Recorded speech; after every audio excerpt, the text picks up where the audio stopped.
Hey friends, welcome. In this week's passage, we join Jesus and his disciples at a turning point. Jesus has walked on water, healed many sick people, fed a crowd of 4,000, argued with religious leaders, and taught. Now he and his disciples, who have witnessed these miraculous acts, have journeyed to the villages of Caesarea Philippi. There, Jesus asks them who people say he is. We gain some insight into the different way information traveled 2,000 years ago in their reply. There were no cameras recording the actions of Jesus, nor reporters writing news columns for widespread consumption. There weren't even notepads and pens readily available for people to jot down their favorite quotes from his sermons. Those who had not seen Jesus in person were dependent on stories from eyewitnesses, or those who claimed to be eyewitnesses, or those who claimed to have spoken to an eyewitness. It sounds a bit like the 30 CE equivalent of social media. The replies from the disciples about who people thought Jesus was were not quite on the mark. Some suspected he was one of the prophets. Others thought he was the prophet Elijah, who had left Earth a few hundred years prior. The best of the incorrect guesses was that he was John the Baptist. To the credit of those who misidentified him thus, John had been roaming the countryside for a few years teaching, and there was perhaps a family resemblance since he and Jesus were cousins. Jesus then asks who they think he is. Peter answers, "You are the Messiah." And then Jesus sternly ordered them not to tell anyone about him. Mark wrote the first portion of his gospel to build to this point, which foregrounds the central question of the identity and role of Jesus, as Bible scholar Warren Carter writes. So what was so significant about the words of Peter? Why was Jesus so quick to instruct his disciples to keep his identity quiet?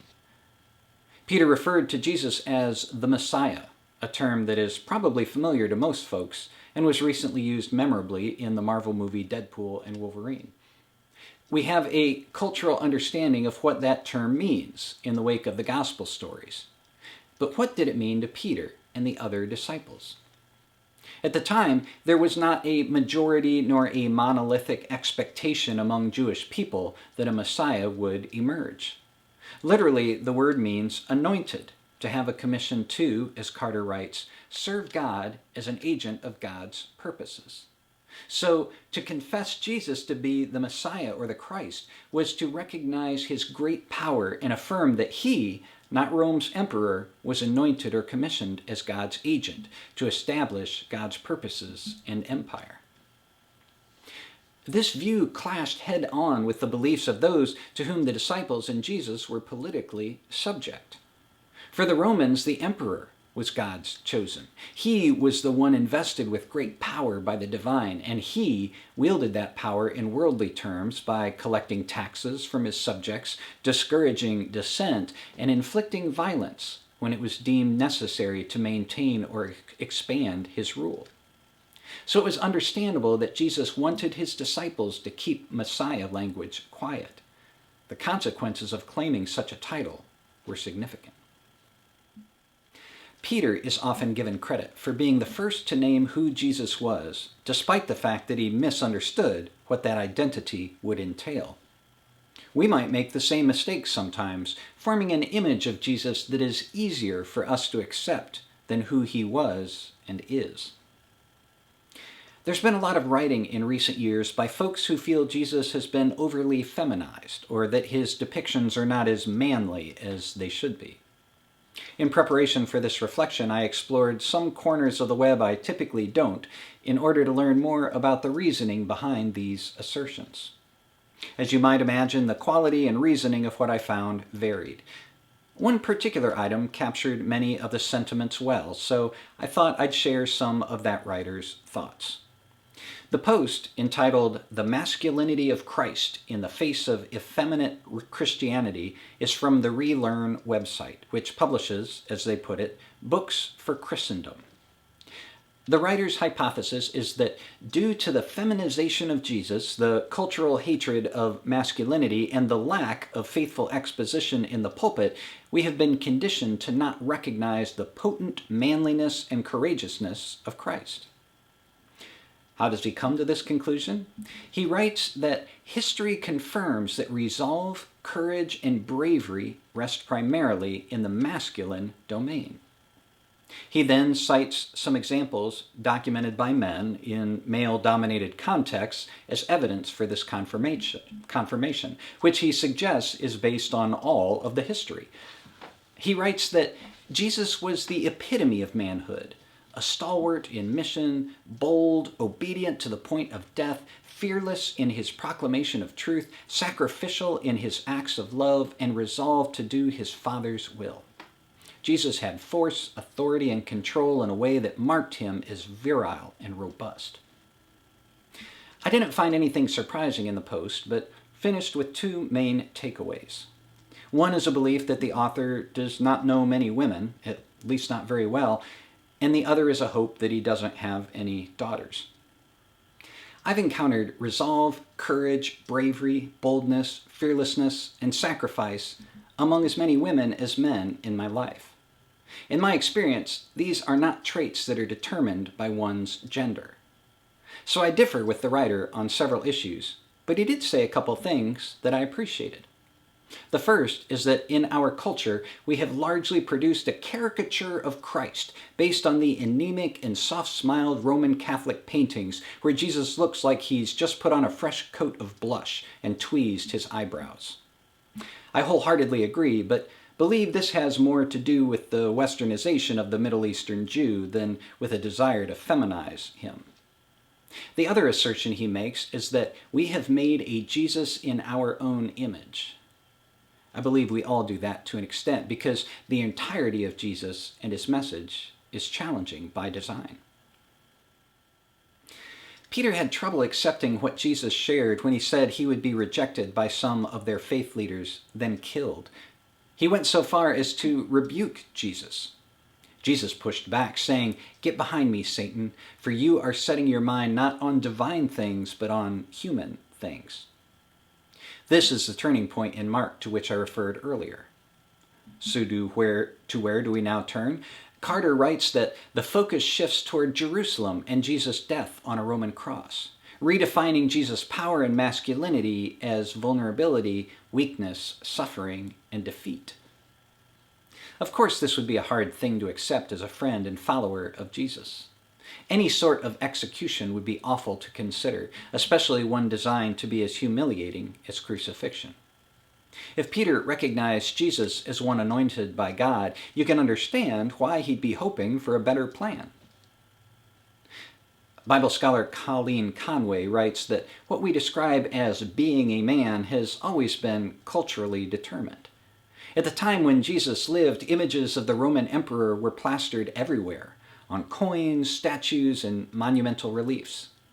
Accompanying these visual reminders were many more inscriptions and edicts designed to project and underscore the masculine power of the emperor. Thus, the emperor was the pinnacle of masculinity. Being masculine meant showing active agency rather than passive submission to others. So to punish their worst offenders, the Romans devised crucifixion. It was not only painful, but shameful.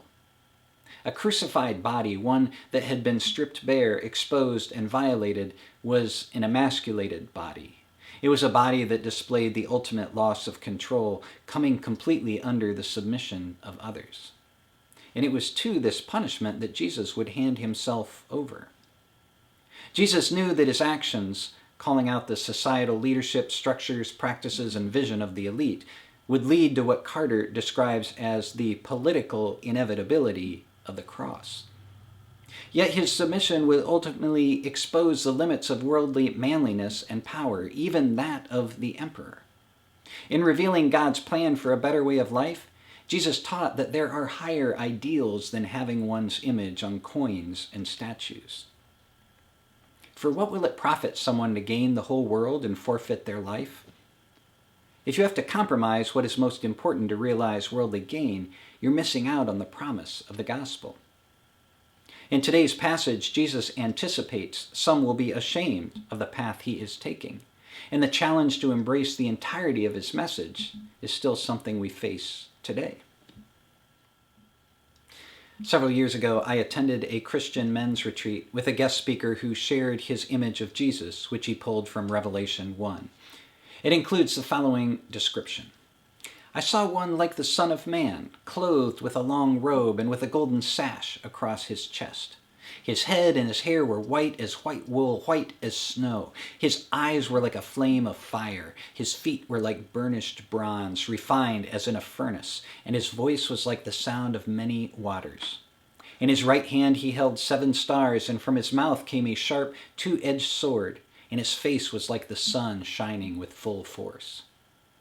The speaker, who later led us in a worship time that included patriotic song lyrics on a screen with an American flag background, liked this conventionally strong representation of Christ. And the way he presented him was as a strong man whose example we as men should follow. We needed to protect our families and exhibit strength. The world was a dangerous place, and we were the last line of defense against those who would do us harm. I agreed with some aspects of what he was saying. Of course, I want my wife and daughter to feel safe, and I would protect them against anything I perceived as a threat to their well-being. But something didn't sit right about the message of that speaker. He seemed to be implying that defense always equated to violence, and keyed in on the sword from the vision in Revelation. His image of Jesus was different from the Jesus I knew from the gospel stories. I wondered if he was ashamed of the Jesus who was exposed, vulnerable, abandoned, and crying out in anguish on the cross. I wonder if the author of the blog post I mentioned earlier was as well.